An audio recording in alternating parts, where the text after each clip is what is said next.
दोस्तों, आज की कहानी है माँ आपने मेरे जीवन के साथ इस तरह से खिलवाड़ क्यों किया। दोस्तों, कहानी शुरू करने से पहले अगर आपने चैनल को सब्सक्राइब नहीं किया हो तो कर लीजिए ताकि आपके पास पहुंच सके हर नया वीडियो।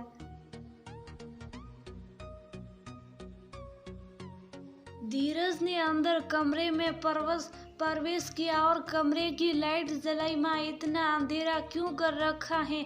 अब इस तरह सो क्यों रही हो? आखिर क्या हुआ? आपकी तबीयत तो ठीक है? धीरज के एक साथ इतने सवालों को सुनकर प्रमिला जी हैरान रह गई। बस कर, मेरी तबीयत ठीक है, बस थोड़ा सा मूड खराब है, इसलिए अपने ही कमरे को कोप भवन बना रखा है। अब ही बात कर लो, मुझे अब इस घर में बहुत चाहिए। तू तो शादी के लिए हाँ भरता ही नहीं है। मैं तो बूढ़ी हो गई हूँ, अपने पोते पोती का मुंह कब देखूंगी। सभी सहेलियों के बच्चों की शादियां हो गई हैं, कुछ तो दादी भी बन गई हैं और मैं अभी तक सास भी नहीं बनी हूँ। मुझे भी सास बनना है, अपने बेटे की धूमधाम से शादी करनी है। मेरा भी मन करता है बहू के लिए कपड़े और खरीदूं, पर तेरे लिए लड़की मैं ही पसंद करूंगी। प्रमिला जी ने मन की बात कर दी। धीरज कुछ ना कह पाया क्योंकि वह अपनी माँ की हर बात मानता था और कभी किसी भी चीज के लिए मना नहीं करता था। धीरज अपने ही ऑफिस में साथ काम करने वाली रोशनी को पसंद करता था, पर वह दूसरी जाति की थी और प्रमिला जी जाति समाज को बहुत महत्व देती थी। उन्होंने एक लड़की देख रखी थी और वह उसी से धीरज की शादी करना चाहती थी। अपने माता पिता की इकलौती संतान माला थी, जो उनकी ससुरी बहन की जेठानी की बेटी थी। कई बार उससे वह पारिवारिक और सामाजिक समारोह में उससे मिल चुकी थी। माला सामान्य पढ़ी लिखी लड़की थी, उसे अंग्रेजी का भी बहुत अच्छा ज्ञान नहीं था, पर वह बहुत पैसे वालों की इकलौती लड़की थी। उनकी नज़र माला के साथ साथ उसकी दौलत पर भी थी। धीरज की बराबरी के कई रिश्ते आए थे, पर उन्होंने मना कर दिया था। वह केवल माला को ही अपनी बहू बनाना चाहती थी। उन्होंने बात आगे बढ़ाई तो पता लगा कि माला की मानसिक हालत ठीक नहीं रहती है और कभी कभी वो बहुत बेकाबू हो जाती है। भला ऐसी लड़की से शादी करके प्रमिला जी को क्या मिलेगा? उनके बेटे की जिंदगी का सवाल है, मैं उसकी देखभाल के लिए कोई आया रख लूंगी। उन्होंने मन ही मन सोच रखा था कि उन्हें माला की पूरी संपत्ति चाहिए। धीरज को एक पढ़ी लिखी सुशील संस्कारी लड़की चाहिए थी। वो माला नजर आ रही थी, पर प्रमिला जी ने उसे माला की बीमारी के बारे में नहीं बताया। माला भी वैसे तो बात करो देखो सामान्य ही लगती थी, लेकिन वह कभी कभी बेहद बुरा व्यवहार करती थी। उसका खुद पर काबू नहीं रहता था। इकलौती बेटी के लिए इतने अच्छे घर से रिश्ता आया था तो माला के पिताजी मना नहीं कर पाई। उन्होंने सारी बात अपनी समधन को बता दी और फैसला उन पर छोड़ दिया।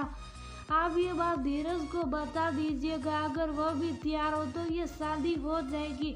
उन्होंने निवेदन किया। हाँ, मैं अपने बेटे से बात कर चुकी हूँ, आप ये रिश्ता पक्का समझिए और आपकी बेटी से कहिएगा कि वह शादी से पहले मेरे बेटे से ज़्यादा नहीं मिले, ना ही बात करें।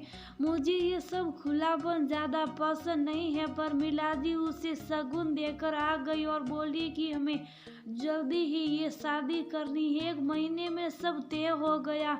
माला दुल्हन बनकर घर आ गई, साथ में ढेर सारा दहेज लेकर आई। बहुत सी सुंदर साड़ियाँ, भारी जेवर, महंगे इलेक्ट्रिक नोक सामान और नकद भी लाई थी, जिसे प्रमिला जी ने अपनी कमरे में रखवा दिया। उसे अपने कमरे में भेजा गया तो वह डर के मारे कांपने लगी और बोली कि मैं माँ जी के साथ ही सोऊंगी। धीरज को उसका व्यवहार अजीब लगा, पर प्रमिला जी ने बात संभाल ली कि ठीक है, पहली बार नए घर में आई है तो उसे अजीब सा लग रहा होगा। बहू मेरे साथ सो जाएगी। और माला उनके कमरे में आ गई। धीरज रात भर करवटें बदलता रहा। उसे माला का व्यवहार समझ नहीं आ रहा था। माला घर में तो सबसे मिलकर रहती थी, पर जैसे ही धीरज सामने आता था वह उसे देखकर डर जाती थी। उसने अपनी पत्नी को साथ बिठाकर बात करनी सही, पर माला तैयार ही नहीं थी। माँ, आज शादी को 7 दिन हो गए और मेरी पत्नी मुझसे दूर भागती है। ये सब मुझे अच्छा नहीं लगता है, धीरज ने कहा। प्रमिला जी के लिए मुश्किल हो गई थी। उन्हें तो बस माला की जायदाद नजर आ रही थी, ताकि वह अपनी बेटी रिंकी की अच्छे से शादी कर बाहर जायदाद मिल जाए। फिर वह धीरज और माला को घर से निकालने की सोच रही थी। प्रमिला जी अपने बेटे धीरज से दिखावे के लिए प्यार करती थी। आखिर सौतेली माँ जो थी, जब धीरज 10 बरस का था तो उसकी माँ का देहांत हो गया था। पिता ने धीरज के पालन पोषण के लिए दूसरी शादी कर ली थी, पर प्रमिला जी इस विवाह से खुश नहीं थी। वह एक पैसे वाले आदमी और हम उम्र से शादी करना चाहती थी, पर माता पिता ने पहले से शादीशुदा आदमी से शादी कर दी, जो कि उम्र में भी बड़ा था। धीरज के पिता एक छोटी सी नौकरी करते थे, उसी से घर खर्च और धीरज की पढ़ाई का खर्च चल रहा था। प्रमिला जी काफी चिड़ करती थी, क्योंकि उनके शौक और इच्छाएं पूरी नहीं हो पा रहे थे। वह ज्यादा कमाने के लिए दबाव बनाती थी। घर में कलेश रहता था। इसी बीच वह एक बेटी की माँ बन गई। उन्हें तो अपनी कोख से जन्मे पुत्र का इंतजार था। अब उनकी मांगे और भी बढ़ने लगी। धीरज ने मन ही मन ठाना था कि वह अच्छे से पढ़ लिख कर अच्छी नौकरी करेगा, ताकि घर में तनाव ना रहे। धीरज की नौकरी लग चुकी थी और पिताजी अब रिटायर हो चुके थे, पर उन्हें पेंशन भी नहीं मिलती थी, क्योंकि प्राइवेट नौकरी थी। वह घर में ही बैठे रहते थे और वह अपने पति को आज तक भी ताने देती थी कि उन्होंने उनकी जिंदगी बर्बाद कर दी। वह तो अच्छी और कमाऊ इंसान से शादी करना चाहती थी। बड़ी उम्र के पुरुष से शादी करके उनके जीवन का एक भी सपना पूरा नहीं हो पाया था। बच्चों की परवरिश में कहीं कोई कमी नहीं रखी। वह अपनी बेटी से बहुत प्यार करती थी और धीरज से सिर्फ दिखावे का प्यार करती थी। वह अपने हर दुख के लिए धीरज को ही जिम्मेदार मानती थी, क्योंकि उसी की वजह से उन्हें उसके पिता से शादी करनी पड़ी थी। अपने माँ और पिताजी से भी वह बहुत नाराज रहती थी कि उन्होंने उसके सपनों की परवाह नहीं की और उसकी शादी छोटी उम्र में ही कर दी। इन सब बातों को अपने मन में वह सालों से दबा कर रखे हुए थी। सालों से वह इस आग में जल रही थी और इस सब का बदला वह धीरज से लेना चाहती थी। तभी तो पैसों के लालच में उन्होंने धीरज की शादी ऐसी लड़की से कर दी थी, ताकि वह भी अपनी जिंदगी सुकून से जी नहीं पाए। धीरज के पिताजी की काफी उम्र हो गई थी और अब उसकी घर में चलती भी नहीं थी। घर का काम काज, रुपया पैसा, लेन देन सब प्रमिला जी ही संभालती थी। शादी में भी उनसे कोई राय नहीं ली गई थी। एक दिन धीरज ऑफिस से जल्दी आ गया था। कमरे में अकेली बैठी थी तो धीरज ने माला से बात की। तुम मुझसे दूर क्यों भागती हो? मैं तुम्हारा पति हूँ, हमें 7 जन्मों तक मिलकर रहना है। माला चुप रही और फिर रोने लगी कि मैं आपसे डरती हूँ, क्योंकि शुरू में सब मुझसे प्यार करते हैं, लेकिन जैसे ही सबको मेरी बीमारी के बारे में पता चलता सब मुझसे दूर चले जाते। माँ भी भगवान के घर चली गई, दादू भी चले गए, बड़े भैया भी विदेश चले गए, मेरी सारी सहेलियाँ भी मुझे छोड़ गई। अब कोई मेरे पास नहीं रहना चाहता है। बीमारी? तुम्हें कौन सी बीमारी है? आजकल सब बीमारियों का इलाज है, तुमने तो मुझे इस बारे में कभी बताया ही नहीं।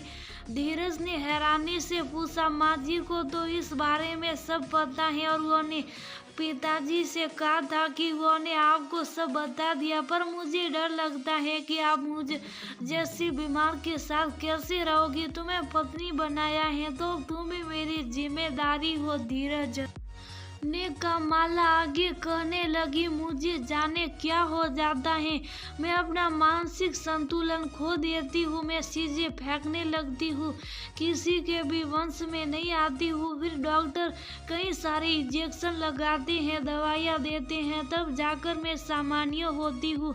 पर मैं अब दवाइयाँ लेकर थक गई हूँ। इतने में घंटी बजती है और माला दौड़कर दरवाजा खोलती है तो सामने अपनी सास और ननद को देखती है। दोनों अंदर आ जाती हैं और माला शुभ खड़ी हो जाती है। तभी प्रमिला जी बोली, बहू तुम अपने मायके कब जा रही हो? तुम्हारे पिताजी की तबीयत बहुत खराब है, जब भी जाओ अपनी पिताजी से जायदाद की बात जरूर कर लेना। माला हैरान हो जाती है और धीरज की तरफ देखती है। आज तो धीरज का धैर्य जवाब दे देता, माँ आपने मेरी जिंदगी बर्बाद कर दी, एक मानसिक रोगी से मेरी शादी करवा दी, आपने मुझे बताया भी नहीं, आपको मेरे लिए क्या माला ही मिली थी? मैंने तो आपको आज तक अपनी सगी माँ से बढ़कर साथ था, पर मुझे क्या पता था आप मेरे जीवन के साथ इस तरह से खिलवाड़ करोगे। आखिर आपने पिताजी का बदला मुझसे ही ले ही लिया। मैं तो उस समय छोटा था, मुझे क्या पता था कि शादी क्या होती है।